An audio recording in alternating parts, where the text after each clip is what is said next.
Bonjour à tous, voici le dernier diaporama sur la communication hormonale. Dans le premier diaporama, nous avons vu le fonctionnement de la glande thyroïde. Maintenant, nous allons voir le fonctionnement de la médulosurrénale, qui est une glande qui libère des hormones hydrophiles, qui n'aiment pas les lipides, ce qui va avoir plusieurs conséquences, non seulement sur la synthèse des hormones, mais également sur leur transport ou leur effet sur leurs cellules cibles.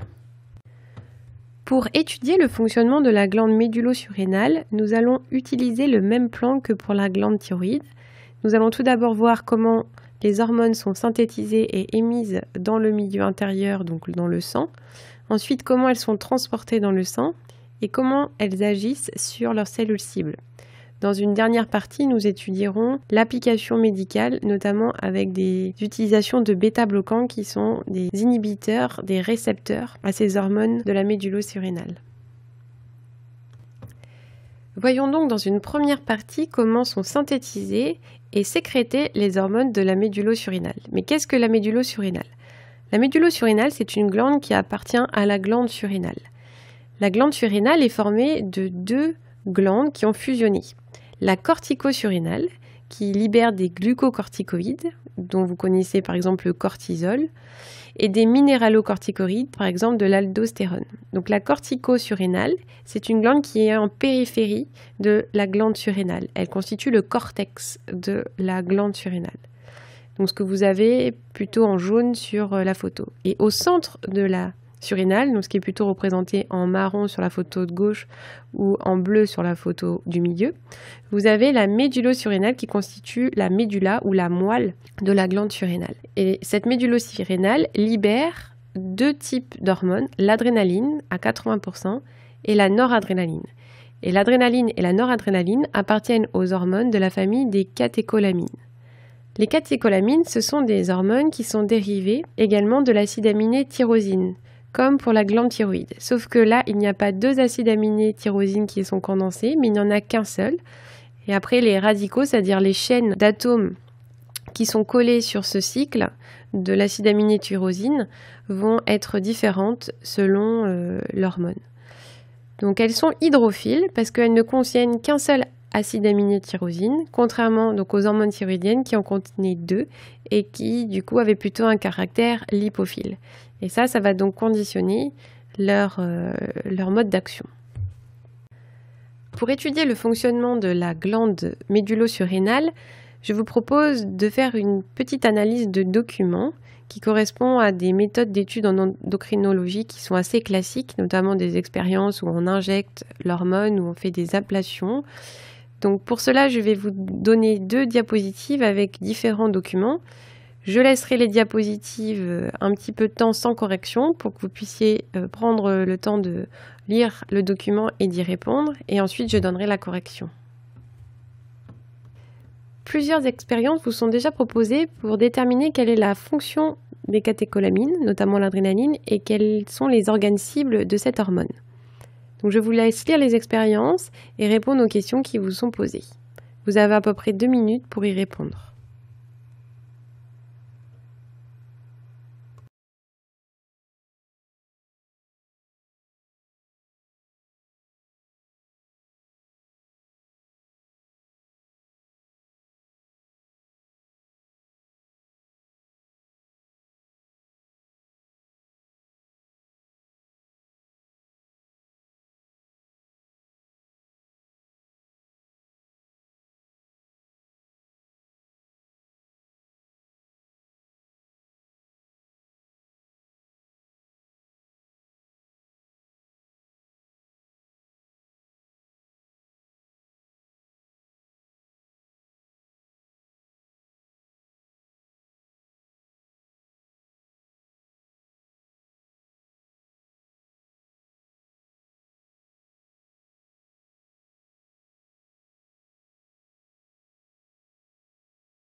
Voici donc les réponses aux différentes questions qui sont posées. La première question est de savoir quel est l'effet de l'adrénaline sur la glycémie.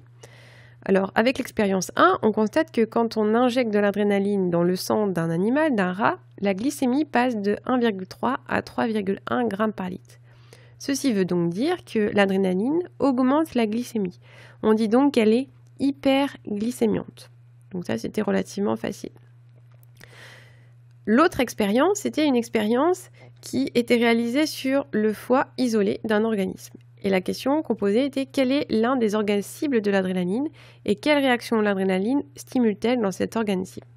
Alors vous constatez que quand on perfuse le foie avec une solution qui contient de l'adrénaline à 2 microgrammes par litre, on a une augmentation du taux de sucre en aval de cet organe. Donc ça veut dire que le foie libère plus de glucose en réponse à l'adrénaline à partir de stocks qu'il aurait en lui. Donc on sait, vous l'avez vu normalement au lycée, que les stocks de glucose, c'est le glycogène qui est stocké à l'intérieur du foie et qui sert de réserve mobilisable lorsqu'on a une augmentation de la glycémie, c'est par relargage de glucose qui est au sein de ce stock de glycogène. Alors, on voit quand même que dans l'expérience numéro 2, au niveau de la première phase, quand on perfuse le foie avec un liquide physiologique sans adrénaline, la concentration de glucose en aval du foie diminue. Alors la question, c'était pourquoi la glycémie diminue-t-elle pendant cette phase-là ? Tout simplement parce que les cellules du foie vont consommer le glucose et donc le foie va absorber le glucose pour en faire du glycogène et également pour le métabolisme des cellules du foie. Par contre, quand on va injecter l'adrénaline, le phénomène va s'inverser et les cellules du foie, au lieu de stocker le glucose sous forme de glycogène, vont en libérer, ce qui induit une augmentation de la glycémie dans le sang en aval de cet organe. La dernière expérience permettait d'essayer de localiser le mode d'action de l'hormone de l'adrénaline sur les cellules cibles, notamment d'identifier la localisation du récepteur à cette hormone. Donc on vous indiquait qu'après une injection intraveineuse d'adrénaline, on laisse donc l'adrénaline diffuser et puis on prélève les cellules du foie. On sépare ensuite les différents constituants de la cellule et la radioactivité est mesurée dans les différents constituants. Et on constate que la radioactivité qui correspond à l'adrénaline, puisque l'adrénaline a été marquée de manière radioactive avant l'expérience et que du coup on a de la radioactivité qu'au niveau de l'adrénaline. Donc on constate que cette radioactivité ne se retrouve que dans les membranes et pas dans le cytoplasme. Donc ça, qu'est-ce que ça veut dire ? Ça veut dire que l'adrénaline n'est pas capable de rentrer à l'intérieur de la cellule et qu'elle reste finalement localisée uniquement au niveau de la membrane. Donc ce qui tend à suggérer que les récepteurs de l'adrénaline ne peuvent pas être à l'intérieur de la cellule. Et leur localisation serait plutôt du coup à la surface de la cellule. Et c'est ce qu'on appelle une localisation transmembranaire. Les récepteurs traversent la membrane et ils ont une partie qui est vers l'extérieur qui va permettre de se fixer à l'adrénaline. Et ça, c'est assez logique avec les propriétés de l'adrénaline, puisque l'adrénaline, c'est une hormone qui est hydrophile, qui n'est donc pas capable de traverser les membranes qui sont de nature lipidique. Donc c'est une adaptation finalement du récepteur à cette propriété. Il va donc être localisé sur la membrane pour pouvoir capter l'hormone dans le milieu extracellulaire et ensuite ce récepteur transmettra l'information à l'intérieur de la cellule. Donc vous voyez déjà une différence avec le fonctionnement des hormones de la thyroïde. Pour résumer ces expériences, nous pouvons donc dire que l'adrénaline est une hormone qui induit une hyperglycémie, notamment en stimulant la libération de glucose par le foie, qui est un organe cible. Les cellules cibles de l'adrénaline sont donc les cellules hépatiques, les cellules du foie, c'est la même chose, sur laquelle l'adrénaline agit en se fixant via un récepteur transmembranaire ou membranaire. Maintenant, analysons d'autres expériences qui permettent d'identifier les stimulus de libération de l'adrénaline et de la noradrénaline. Vous avez donc 4 expériences à analyser et à répondre aux questions qui sont posées sur la droite.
Voici les réponses aux différentes questions. La première question que je vais vous poser était d'abord de savoir si l'hyperglycémie témoignait d'une stimulation de la sécrétion ou d'une diminution de la sécrétion de l'adrénaline. Donc là, il faut se rappeler des expériences précédentes où on a vu que l'adrénaline était hyperglycémiante. Vous voyez donc, si on a une hyperglycémie, ça veut dire qu'il y a eu une augmentation de la sécrétion de l'adrénaline dans le milieu. Et ça, vous en avez besoin pour comprendre toutes les expériences. Alors maintenant, quels sont vraiment les stimuli de libération de ces hormones, plus particulièrement de l'adrénaline? Alors on peut analyser les expériences 1, 2, 3 de manière un peu groupée. L'expérience 1 nous dit que si on stimule une région du cerveau, la zone A qui correspond à l'hypothalamus, on a une augmentation de glycémie. Sauf si on pratique une section d'un nerf qui relie la moelle épinière à la médullo-surrénale ou si on sectionne la moelle épinière. Donc ça tend à suggérer que l'hypothalamus serait capable donc d'induire la stimulation de la médullo-surrénale et la libération de l'adrénaline. Et ça, c'est confirmé par les expériences de section, puisque si on sectionne la moelle épinière et si on sectionne ce nerf qui relie finalement l'hypothalamus à la médullo-surrénale, eh bien, l'hypothalamus n'est plus capable d'induire la stimulation de la médullo-surrénale. Alors pour l'instant, ça reste à l'état d'hypothèse. Alors quel serait le stimuli qui serait détecté par l'hypothalamus? Donc ça, il faut regarder l'expérience 3. Si on perfuse le cerveau d'une souris à l'aide d'un liquide de teneur en glucose très inférieur à celle du plasma sanguin, donc si on perfuse avec une solution qui est hypoglycémique par rapport au cerveau, l'adrénaline est libérée par la glande médullo-surrénale. Donc l'hypothèse que l'on pourrait faire, c'est que le cerveau, l'hypothalamus, a détecté cette hypoglycémie et en réponse à cette détection de l'hypoglycémie, il stimule la médullo-surrénale pour induire la sécrétion d'adrénaline et à nouveau augmenter la glycémie. Alors après, des expériences sont réalisées dans l'expérience 2 qui sont des expériences de section de nerfs. Et on voit que si on sectionne le nerf splanchnique, qui est le nerf donc, qui relie la moelle épinière à la médullo-surrénale, il n'y a du coup plus de libération de l'adrénaline. Ça, c'était déjà montré dans l'expérience 1. Et pour l'expérience 2, on fait des expériences de stimulation du bout périphérique. Et on voit que si on stimule le bout périphérique, c'est-à-dire le bout qui est du côté de la médullo-surrénale, même sans stimuler l'hypothalamus, juste la stimulation du nerf est capable d'induire la sécrétion de l'adrénaline par la médullo-surrénale. Donc ça tend à suggérer que le mode de communication qui permet donc de transmettre l'information du cerveau jusqu'à la médullo-surrénale est bien le système nerveux et que juste l'envoi d'un flux nerveux par ce nerf vers la médullo-surrénale suffit à libérer les hormones adrénaline et noradrénaline. Alors il y a une dernière expérience qui est importante, qui sert de contrôle, qui est l'expérience 4. On vous dit qu'on perfuse cette fois-ci une médullo-surrénale isolée à l'aide d'un liquide de teneur en glucose qui est très inférieur à celle du plasma. Donc on fait la même chose que l'expérience 3, sauf que cette fois-ci, au lieu de perfuser le cerveau, on perfuse directement la médullo-surrénale. Vous voyez que si on stimule directement la médullo-surrénale par un liquide de faible teneur en glucose, celle-ci n'est pas capable de détecter cette faible teneur en glucose et n'induit pas du coup la libération de l'adrénaline. Donc la médullo-surrénale n'est pas capable toute seule de détecter l'hypoglycémie et ça doit être le cerveau qui détecte cette hypoglycémie et qui induit une stimulation de la médullo-surrénale pour augmenter la glycémie finalement à court terme puisque la médullo-surrénale est hyperglycémiante. Nous pouvons donc résumer les différentes diapositives de documents et d'expériences par cette diapositive bilan. Donc le cerveau, et plus particulièrement l'hypothalamus, vont détecter des stimuli qui sont plutôt liés au stress, notamment une hypoglycémie ou un facteur stressant comme un examen ou l'arrivée d'une personne qui nous contrarie. L'hypothalamus va ensuite transmettre l'information à la médullo-surrénale par voie nerveuse. Donc des neurones vont partir du cerveau pour descendre dans la moelle épinière et ensuite un nerf partira de la moelle épinière jusqu'à la médullo-surrénale pour stimuler la médullo-surrénale. Et la médullo-surrénale, en réponse à cette stimulation électrique, va libérer l'adrénaline et la noradrénaline, ce qui va être à l'origine de plusieurs réponses physiologiques, notamment une augmentation du rythme cardiaque, une augmentation du rythme respiratoire, une augmentation de la glycémie, une augmentation de la vigilance. Et tout ça va permettre de répondre au stress, à l'hypoglycémie, donc aux facteurs de stress initiaux ou l'urgence. Maintenant, voyons comment ces hormones sont synthétisées, stockées et libérées au sein de la médullo-surrénale. Ce sont des hormones qui sont hydrophiles. Elles peuvent donc être synthétisées et stockées à l'intérieur du cytoplasme. Elles vont être synthétisées dans le cytoplasme à partir de l'acide aminé tyrosine, puis des enzymes vont modifier cet acide aminé pour le transformer soit en adrénaline, soit en noradrénaline. Ensuite, comme ce sont des hormones hydrophiles, elles vont pouvoir être stockées en intracellulaire à l'intérieur de vésicules, qui sont des vésicules intracellulaires délimitées par de la membrane, donc par des lipides. Du coup, comme les hormones sont hydrophiles, elles ne peuvent pas traverser ces lipides et elles restent donc compartimentées, stockées, séquestrées à l'intérieur de ces vésicules. Lorsqu'il y a une stimulation, notamment lors d'une hypoglycémie, la médulo surrénale va libérer ces hormones par exocytose. Alors, qu'est-ce que c'est l'exocytose? C'est le fait que ces petites vésicules qui contiennent l'adrénaline et la noradrénaline se rapprochent de la membrane plasmique et ensuite, comme deux bulles de savon, vont fusionner avec la membrane plasmique, ce qui va permettre la libération de l'adrénaline et la noradrénaline, les petits points rouges, dans le milieu extracellulaire. Et ensuite, l'adrénaline et la noradrénaline rejoignent le sang pour agir sur le foie. Donc vous voyez qu'on a un mécanisme qui est complètement différent du stockage des hormones thyroïdiennes qui se faisait dans un compartiment extracellulaire puisque les hormones ne pouvaient pas séquestrées par des lipides puisqu'elles passaient à travers les lipides. Là, le fait qu'elles ne puissent pas passer à travers les lipides permet de les stocker dans des vésicules à l'intérieur de la cellule, d'être stockées en avance et ensuite elles seront libérées lors de la stimulation en provenance du nerf splanchnique. Alors maintenant, partie 2, comment ces hormones sont-elles transportées dans le sang? Les hormones adrénaline et noradrénaline se déplacent sous deux formes. La première forme, c'est sous forme libre dissoute dans le plasma, qui correspond à un pool relativement important et le pool actif des hormones. Ce sont des hormones qui sont hydrophiles, qui peuvent donc se dissoudre facilement dans le plasma qui est aqueux. Donc ça, c'est une grande différence avec les hormones thyroïdiennes, puisque les hormones thyroïdiennes étaient très peu à l'état libre, ça représentait que 1% des hormones thyroïdiennes. Ici, ça représente le pool principal, et qui est le pool en plus actif qui peut facilement agir sur les cellules cibles. Mais ce n'est pas parce qu'elles sont hydrophiles et qu'elles sont capables de se dissoudre facilement dans le plasma qu'elles n'utilisent pas non plus des transporteurs.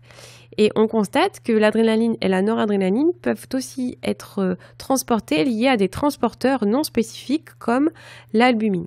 Finalement, elles peuvent utiliser les deux types de transport. Alors, je vous rappelle que les transporteurs avaient notamment comme rôle de diminuer le taux de dégradation des hormones dans le sang.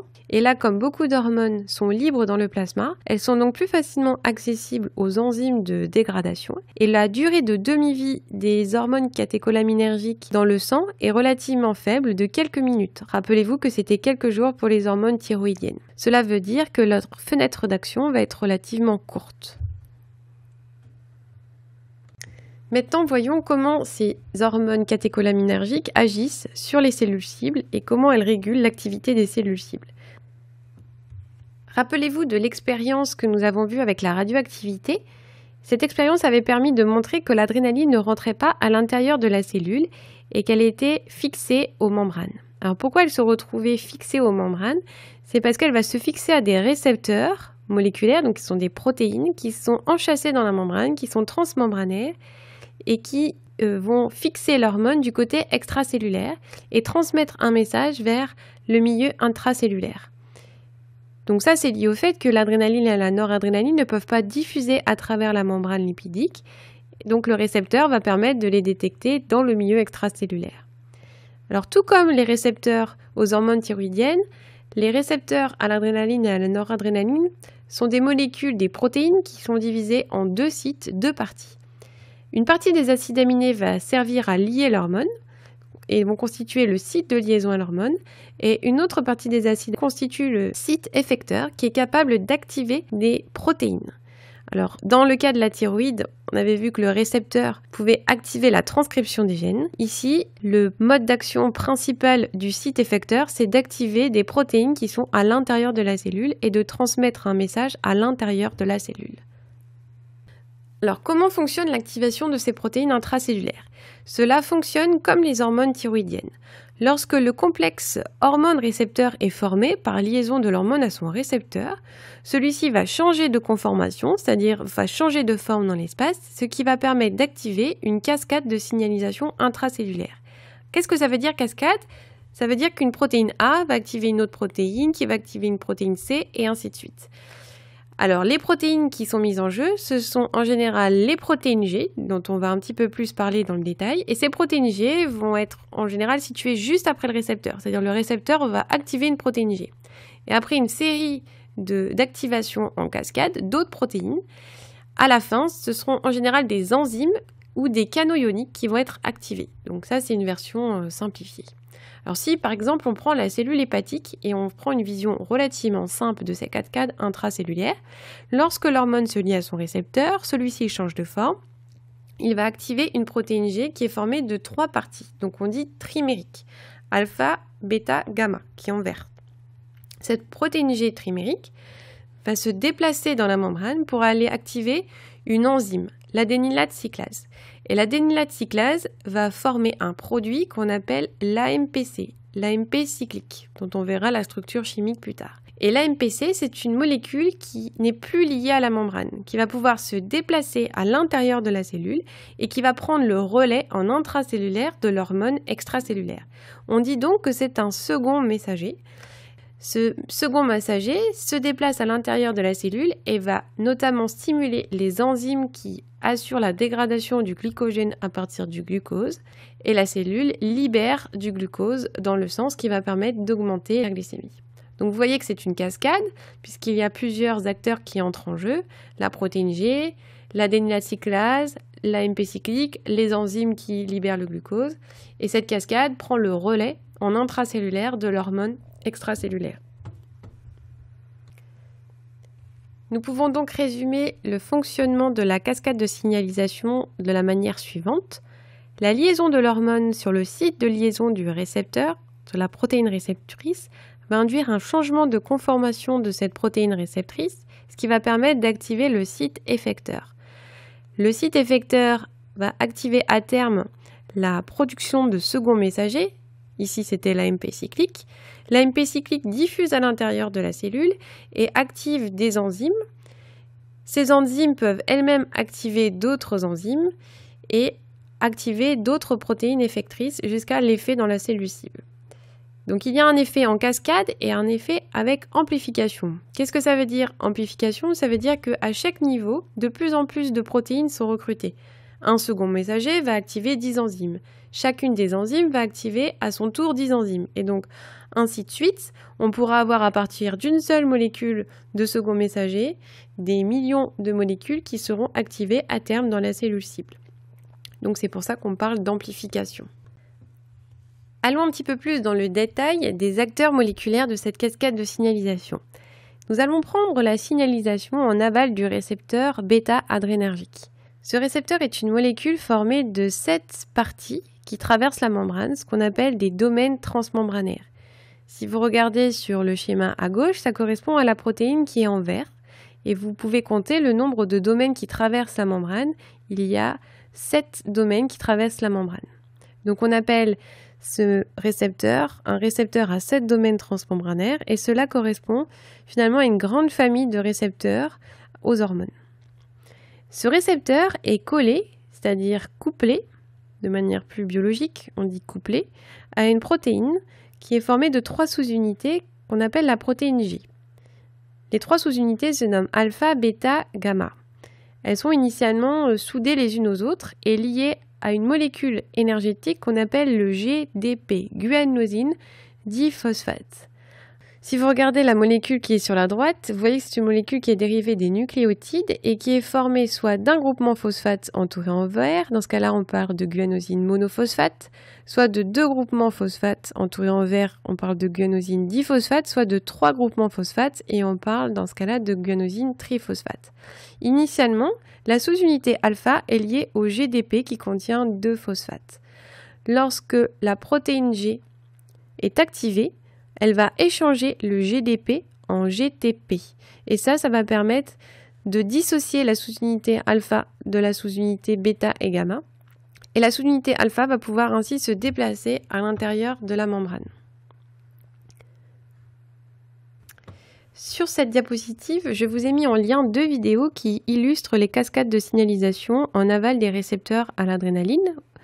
donc plus généralement en aval des récepteurs à 7 domaines transmembranaires. Sur la gauche, vous avez le fonctionnement du récepteur couplé à la protéine G qui montre l'activation de la protéine G par échange du GDP par le GTP. Et sur la droite, vous avez le mécanisme d'activation de l'adénylate cyclase et de la formation de l'AMP cyclique suite à l'activation par la protéine G. Je vous laisse donc visualiser ces deux vidéos. Voici un petit résumé de l'activation de la protéine G et de l'adénylate cyclase. Donc, la liaison de l'adrénaline ou de la noradrénaline à son récepteur bêta-adrénergique à 7 domaines transmembranaires induit l'activation de la protéine G. Comment celle-ci est activée? Elle échange le GDP contre le GTP. Suite à ça, la sous-unité alpha se détache et se déplace dans la membrane pour activer l'adénylate cyclase qui s'appelle l'effecteur ici, sur le schéma. L'adénylate cyclase produit ensuite de l'AMP cyclique qui est un second messager intracellulaire qui pourra diffuser à l'intérieur de la cellule. Suite à ça, la protéine G est désactivée, elle perd le GTP qui est remplacé par du GDP. Alors plus exactement, en fait, elle hydrolyse le GTP pour reformer du GDP. Et les trois sous-unités se réassemblent entre elles et la sous-unité alpha, bêta, gamma réassociée se fixe au récepteur pour reprendre un nouveau cycle d'activation. L'AMPC peut avoir plusieurs cibles. Notamment, il peut activer des canaux. Alors si on prend le cœur, donc je vous ai dit que l'adrénaline activait le fonctionnement cardiaque. Alors, un des mécanismes par lesquels elle réalise cette activation, c'est justement en activant des canaux calciques. Donc, lorsque l'adrénaline se fixe sur les myocytes, c'est-à-dire les cellules du cœur, l'AMPC est formé et l'AMPC active des canaux calciques, ce qui induit une entrée de calcium à l'intérieur de la cellule. Or, le calcium, c'est ce qui déclenche la contraction cellulaire, la contraction de la cellule musculaire. Ceci va donc induire une augmentation de l'activité contractive du cœur qui est à l'origine d'une augmentation globale de l'activité cardiaque, ce qui est une adaptation de l'organisme pour gérer le stress ou gérer l'urgence. Dans cette diapositive, je voudrais juste revenir sur les mécanismes de formation de l'AMP cyclique par l'adénylate cyclase, qui est l'enzyme activée par la protéine G. L'AMP cyclique est le produit de la réaction catalysée par l'adénylate cyclase qui est une enzyme. L'adénylate cyclase utilise un substrat qui s'appelle l'ATP, l'adénosine triphosphate. C'est un nucléotide qui est formé de 3 groupements phosphate qui sont représentés en jaune. Suite à l'action de l'adénylate cyclase, les 2 groupements phosphate extrêmes sont coupés et le dernier groupement phosphate est cyclisé. D'où le terme AMP cyclique, M pour monophosphate, cyclique pour le fait que ce groupement phosphate soit cyclisé. Nous n'irons pas plus dans le détail de la cascade de signalisation intracellulaire. Comme c'est un sujet un petit peu compliqué, nous ferons un travail dirigé sur cette grosse partie du cours pour que vous arriviez à bien comprendre les différentes molécules qui sont mises en jeu dans cette cascade. Pour terminer sur ce chapitre, je voudrais juste revenir rapidement sur l'application en pharmacologie des connaissances sur les cascades de signalisation et les mécanismes de réception des hormones. Les personnes atteintes d'hypertension se voient souvent prescrire des bêta-bloquants. Alors que sont les bêta-bloquants? Les bêta-bloquants, ce sont des inhibiteurs des récepteurs bêta à l'adrénaline. C'est-à-dire qu'ils vont se fixer sur le récepteur à la place de l'adrénaline sur le site de liaison de l'hormone qui est au niveau du récepteur. Alors on prescrit ces bêta-bloquants car ils permettent dans l'organisme de diminuer la fréquence de contraction cardiaque et à terme ils diminuent la pression artérielle, ce qui permet de lutter contre l'hypertension. L'hypertension, c'est une augmentation de la pression artérielle. La pression artérielle, c'est un paramètre sanguin que vous avez un petit peu étudié en seconde qui représente la force par unité de surface qu'exerce le sang sur la paroi des vaisseaux. Cette force, elle est notamment contrôlée par la fréquence cardiaque. Plus la fréquence cardiaque augmente, plus la pression artérielle augmente, plus la force qu'exerce le sang sur la paroi du vaisseau augmente. Donc un des mécanismes pour diminuer l'hypertension, c'est de diminuer la fréquence cardiaque. Donc on prescrit des bêta-bloquants qui diminuent l'action de l'adrénaline qui est cardio-accélératrice.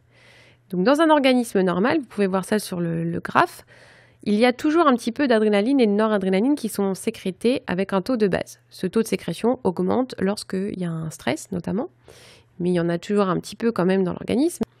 Mais chez des personnes qui sont assez stressées, le taux d'adrénaline et de noradrénaline basale est un peu plus élevé.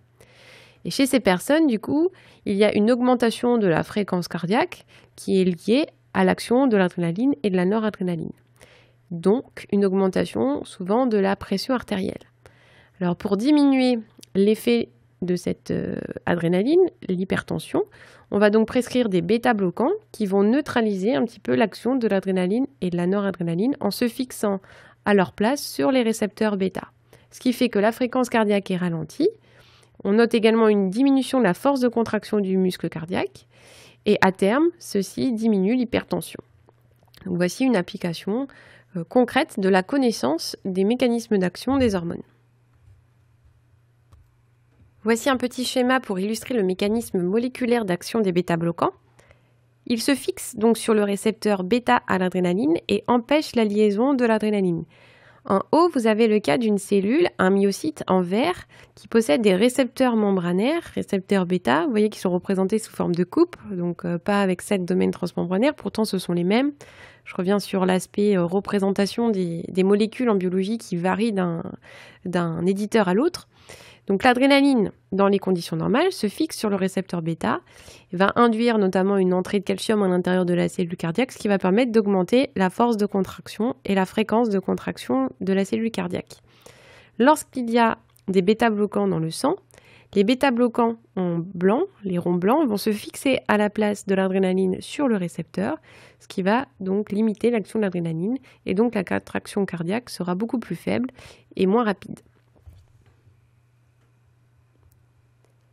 Voici donc pour cette petite partie sur les modes d'action des bêta-bloquants qui vous montre un peu l'intérêt de connaître le fonctionnement des hormones pour une application médicale. Maintenant, nous allons faire un petit bilan sur tout ce chapitre. Vous allez compléter le tableau suivant, cette fois-ci pour la colonne des catécholamides, donc adrénaline et noradrénaline, en respectant donc les mêmes entrées que pour les hormones thyroïdiennes, afin de comparer le fonctionnement des hormones thyroïdiennes et des hormones catécholaminergiques.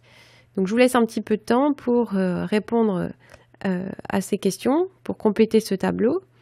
Vous pouvez mettre le diaporama sur pause pour vous assurer de répondre avant que je vous donne les réponses.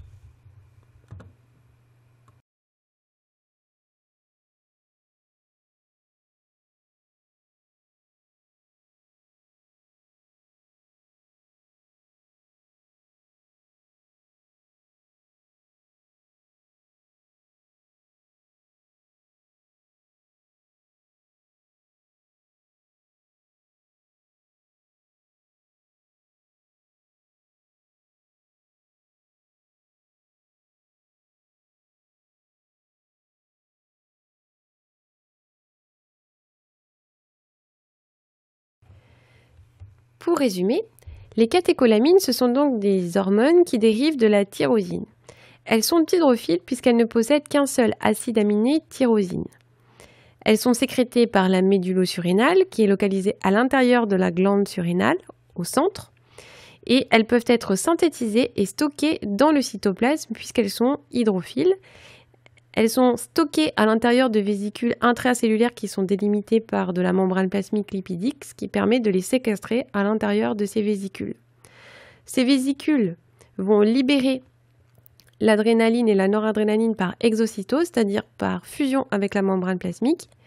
Et cette exocytose est stimulée par le nerf splanchique qui transmet des informations en provenance de la moelle épinière et du cerveau. Comme ce sont des hormones hydrophiles, elles sont transportées essentiellement par voie libre, mais elles peuvent également être prises en charge par des transporteurs et sont liées à des transporteurs non spécifiques comme l'albumine. Une partie des hormones est donc libre. Elles peuvent donc être facilement dégradées par des enzymes du plasma et suivre une épuration par le foie et par le rein. Leur durée de demi-vie est donc plus courte que les hormones thyroïdiennes de quelques minutes, ce qui veut dire que leur durée d'action sera également plus courte. Elles ne peuvent pas franchir les membranes plasmiques. Les récepteurs sont donc localisés sur la membrane et fixent l'hormone dans le milieu extracellulaire. Sur la cellule cible, cela induit une cascade de signalisation intracellulaire qui induira l'activation à terme de canaux ou d'enzymes qui permettront une réponse de la cellule adaptée. Donc, cette cascade de signalisation permet de transduire le messager hormonal en un effet dans la cellule. Cette cascade de signalisation met souvent en jeu des seconds messagers comme l'AMP cyclique. Voilà, votre tableau bilan sur les hormones thyroïdiennes et les hormones catécholaaminergiques est maintenant construit. Cela représente l'essentiel du cours qu'il faut retenir et comprendre. Et nous ferons un travail dirigé pour bien reprendre la notion de cascade de signalisation. Ce diaporama est désormais terminé. Je vous invite à faire les petits quiz d'auto-évaluation et les 2 autres diaporamas seront consacrés à la communication.